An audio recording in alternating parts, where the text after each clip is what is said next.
So if you've been in a bike crash or a bike accident, I would say that it is imperative to make sure that somebody checks you out, even if you don't feel like you have any symptoms or any consequences.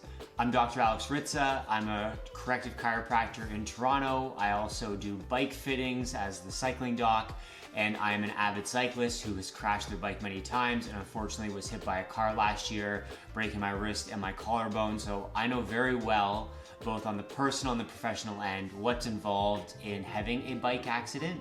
And the most important thing that I would like to communicate today, and that I communicate with patients, is when somebody's been in a bike accident, just like a car accident, it's really important that you get yourself checked out, even if you don't feel like anything has gone wrong. If you've been in an accident, obviously it's important to make sure that you call the authorities if necessary, especially if a car has been involved. You might need to involve a lawyer.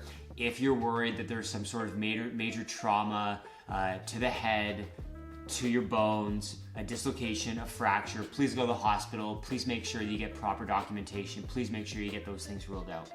But if it is not a major injury, important to get checked by somebody that you trust and somebody that knows how to address cycling injuries, because when you fall off your bike, when you hit the ground, that force that you hit the ground with gets absorbed by the body. And when things get absorbed by the body, or when the body absorbs force, sometimes it results in a break of a bone, but at the very least, it's going to result in some soft tissue damage, usually to the muscles, to the nerves, to the ligaments, and sometimes to the joints. And when those tissues absorb force, they can get stretched, they can get injured. And there are consequences to that. And sometimes those consequences are just subclinical. Subclinical means that there's a problem. If we do some testing, we can find that things are not running optimally, but you don't have any symptoms.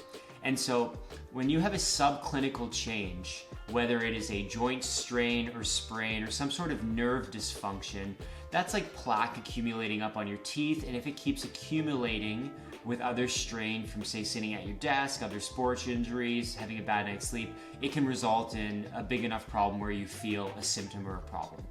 It's really common when I'm taking care of another cyclist. They mention to me they've fallen off their bike, they're feeling fine, and we check one side of their body and it's completely different from the other. Say they've fallen on their right arm, it feels fine, doc, but then we check all the muscles traveling up towards their shoulder blade, their rotator cuff, their rib joints, their spine. They're tight, they're shifted, they're irritated respectively.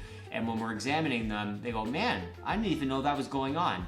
That's a subclinical change. And it may or may not be affecting your function, your strength, your mobility. Those would have to be tested, but if you want to be functioning optimally, if you don't want those changes or those problems to accumulate, make sure that you see somebody. If you have a regular stretching or mobility routine, you might notice those changes because you might notice they're stiffer, they're tighter.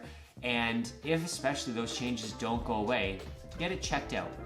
If you're gonna see somebody, obviously I recommend you see somebody who's a cyclist and knows how to deal with these issues, and make sure somebody, whether it's a chiropractor or not, is going to check your spine, because the spine is going to take a large brunt of the force. And most consequences from a cycling injury are going to be neuromuscular. And I say neuromuscular because ultimately your nervous system controls your musculoskeletal system, your athletic performance, your muscles, your joints.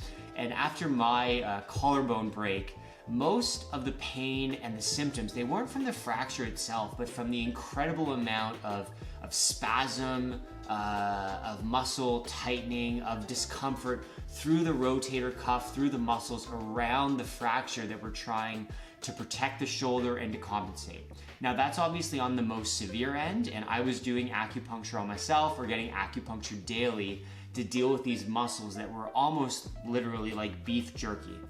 They lost all their normal suppleness and form, and the deltoid was basically just like 4 strips of jerky in there trying to hold on and protect my shoulder for dear life. So you're gonna want somebody that is able to address the nervous system, assess the nervous system, and usually chiropractors in Canada and Toronto are best suited to do that. But if you're elsewhere, make sure somebody is assessing your spine, is looking for compensation that might have come from that impact, and make sure that you get yourself checked out so that there are no problems that come up days, weeks, months later that could have been nipped in the bud. what do they say? Ounce of prevention is worth a pound of care. If you have any questions, concerns, comments, leave them below. I'll make sure that if you're in Toronto, I'll leave some links to some legal services and a team that can help you. If you've been in a bike accident associated with a car, you should probably get a lawyer involved. Anyways, I hope that's helpful. Hope you guys stay safe on your bike, but stuff does happen. That's about riding bikes. Make sure you get good care if it does happen. Have a great day. See you soon.